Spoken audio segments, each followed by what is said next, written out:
राजधानी शिमला में बारिश का कहर देखने को मिल रहा है। बारिश के कारण शिमला में जगह जगह भूस्खलन हो रहे हैं।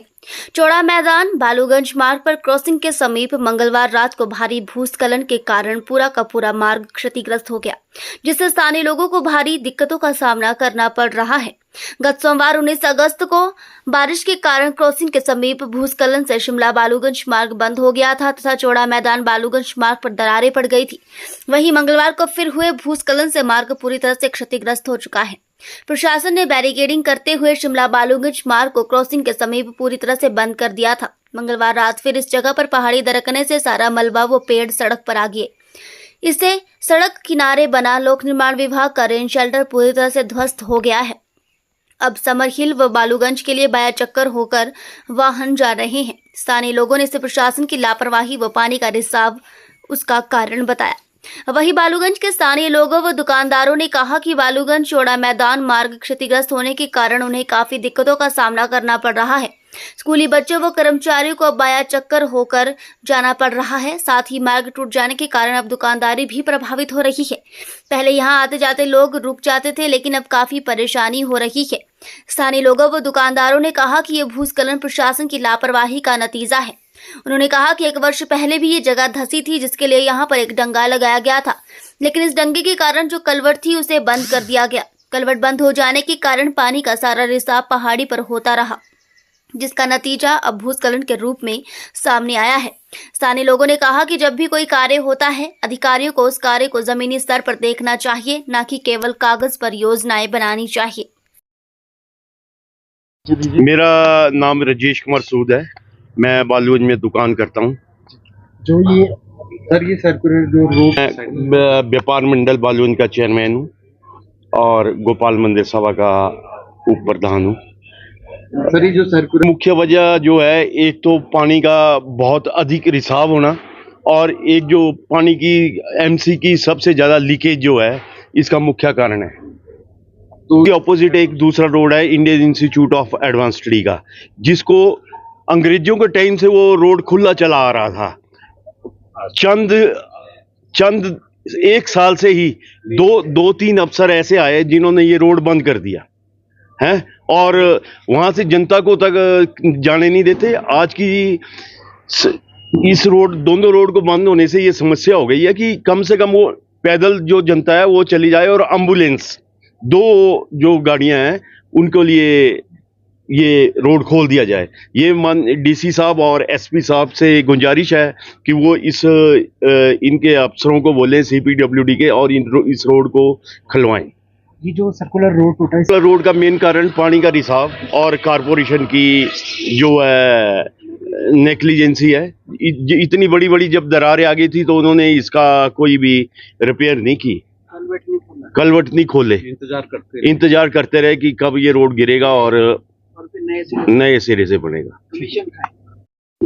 हाँ जी, मेरा नाम सतीश गुप्ता, मैं retired excise and taxation officer Baluganj निवासी हूँ। देखो जी, जो ये नीचे दोनों रोड हुए, ये तो एक तो यहाँ पर मेंटेनेंस की कमी रही है हमेशा, और कोई मतलब ऊपर से मेंटेनेंस होती थी और बाकी कोई मेंटेनेंस इसकी कंप्लीट नहीं हुई, और इसलिए बालूगंज बाजार का तो अब तो आप देख रहे हैं कि दोनों तरफ से बंद हो गया। एक ऊपर रोड है हमारे एडवांस स्टडी वाला, इन्होंने अब ना जाने कौन सा इनका कानून है, क्या कर रहे हैं, इन्होंने ऊपरला रोड बंद कर दिया है, और जबकि वहां पर कोई कंस्ट्रक्शन नहीं हुई, कुछ नहीं। पहले तो इन्होंने बोला जी बंद हो, मेंटेनेंस हो रही, बंद कर दी। हमने सीनियर सिटीजन हम लोग हैं, हम कहाँ से आएंगे, कहाँ जाएंगे? मॉर्निंग वॉक को जाना होता है, शाम को जाना है, तो इन्होंने बिल्कुल बंद कर दिया है। मैंने इस बाबत डायरेक्टर इंस्टीट्यूट सेक्रेटरी को मैंने मेल की, उन्होंने उस मेल का कोई भी मुझे जवाब नहीं दिया। हम आपसे यही है कि हम आपके द्वारा हम आपसे ये रिक्वेस्ट करते हैं कि इनसे बात करके कम से कम 2-2 घंटे सुबह के 2 घंटे सुबह 2 घंटे शाम, या अब जो प्रेजेंट हालात है इसके मुताबिक इनको ऊपरला रोड खोल देना चाहिए। ये हमारी है जी। अच्छा सर, अपना परिचय। मेरा नाम कर्मवीर है, मैं दुकानदारी का पेशा करता हूँ। परेशानी का जहाँ तक है, तो जब एक आवाजाही का साधन ही खत्म हो जाएगा, लोगों का चलना फिरना, जहाँ से आवाजाही है, किसी ने ऑफिस जाना है, किसी ने अपने काम कारोबार के लिए जाना है, बच्चों ने पढ़ाई के लिए जाना है, और वो सब कुछ इफेक्ट हो तो आप खुद ही अंदाजा लगा सकते हैं कि भी हाँ कितनी परेशानी है। मार्केट हमारी देख लो तो इस टाइम पूरी खाली नजर आएगी आपको, क्योंकि आवाजाही बिल्कुल नहीं है। दुकानदार भी फ्री बैठा हुआ है और लोग दहशत में है इस टाइम कि हमारे इर्द गिर्द हो क्या रहा है। कारण इसके पीछे और कुछ नहीं, एक सबसे बड़ा कारण, जिनकी ये जिम्मेवारियां हैं वो लोग दफ्तरों में बैठ के पॉलिसीज बना रहे हैं। कहाँ पे क्या काम हो रहा है क्या नहीं हो रहा है उसको वो इंस्पेक्ट तक नहीं कर रहे। 1 साल पहले जब ये जगह बैठनी शुरू हुई थी तो उसी टाइम इन्होंने एक स्पोर्टिंग वॉल लगाई, ठीक इसी रेन शेल्टर के सामने। आप अगर नोट करें तो उसके सामने जो ड्रेन है उसी में एक कलवेट है। कलवेट भी क्या कि जो जहाँ से पानी का निकास नीचे को होता था और उसी के मुख जहाँ पे वो खुलता था, जंगल में वो पानी जा रहा था, वहीं पे उन्होंने डंगा दे दिया और उसका मुख ही बंद कर दिया। बारिश हुई, पानी आता रहा, नालियाँ ब्लॉक हैं और वो सारा पानी वहाँ पे रुका और उस सारे की सीपेज जो है वो उस कलवेट के अंदर हुई और वो सारा पहाड़ी के अंदर रिसा।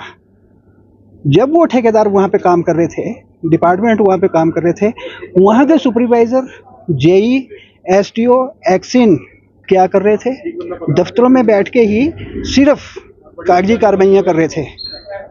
जनता के टैक्स का पैसा जो लगा वहाँ पे, उस सारे का नुकसान और उसकी भरपाई उनकी पर्सनल जेब से होनी चाहिए, ना कि सरकार के पैसे का वहाँ पे इस्तेमाल होना चाहिए। कारण क्योंकि जिम्मेवारी उनकी थी उस जगह को देखने की जहाँ 1.5 साल पहले से सीपेज हो रही थी, अंदर पानी जज्ब हो रहा था पहाड़ी के अंदर, उसको खोलने के बारे में सोचना था। और बोलने के बावजूद मैं खुद इस बात के अपने आप मैंने ठेकेदार को भी और जो वहाँ पे लोग लगे थे उनको भी ये बोला था कि इसका मुख खोलो, और नहीं खोलने के बावजूद वो पानी वहाँ पे मरा है, जिसमें विभाग जिम्मेवार है जिन्होंने उसकी प्रॉपर देखभाल नहीं की और फिर उसको खोलने की कोशिश नहीं की, जिस वजह से ये सारा नुकसान हुआ और इतनी सारी जनता जो है परेशान हुई है।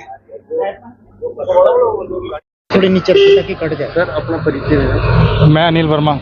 रोड बंद होने का सर आप इसमें गाड़ियां देखोगे कितने बड़े बड़े ट्रक और रात को बड़े बड़े टिप्पर यहाँ से जा रहे हैं। छोटी गाड़ियां जाए तो कोई दिक्कत नहीं होती। साथ में पड़ा हुआ कलवट बंद पड़ा है, कितने साल से बंद पड़ा हुआ है। जो सरकारी महकमे कोई काम नहीं कर रहे, वो लिपापोती करते हैं वहाँ पे बस जाकर। थोड़ी देर में काम हो ऐसे दिखाते हैं कि हमने बड़ा काम कर दिया है। जनता का सीधा आई वॉश है। शिमला में आप देखोगे रिवॉली के पास आप देखोगे इतना बड़ा लोहे का जंजाल वहाँ खड़ा कर दिया उन्होंने। आप देखोगे 3 या 4 साल के अंदर ये सारा ऊपर से रिज नीचे आ जाएगा। ये हम झूठ नहीं बोल रहे, पर हमारे को हकीकत का पता है यहाँ पे क्या होता है, क्योंकि पहाड़ी कंस्ट्रक्शन यहाँ बहुत बंद कर देनी चाहिए बिल्कुल एक तरफ से। और इतना लोहा शिमला में इतना लोहा इकट्ठा कर दिया उन्होंने कि जैसे पता नहीं क्या महल बनना है यहाँ पे। तो इस बड़ी दिक्कत आ रही है, हर जनता को दिक्कत आ रही है इससे। इन कारण तो सर वो जो कलवट पड़ा है ना, वो बंद देखो उसको, आप देखो उसका पानी सारा वहाँ ठहरा। थोड़ी जब बारिश होती है ना तो वो पानी खड़ा हो जाता है, वो पानी रिस के वो नीचे जा रहा है और वो मिट्टी में जब रसेगा तो जब धूप लगेगी और मिट्टी फूलेगी तो धक्का लगेगा ही लगेगा। तो TPWD या सरकारी जो महकमे है सर, उनको थोड़ा सा ध्यान से काम करना चाहिए।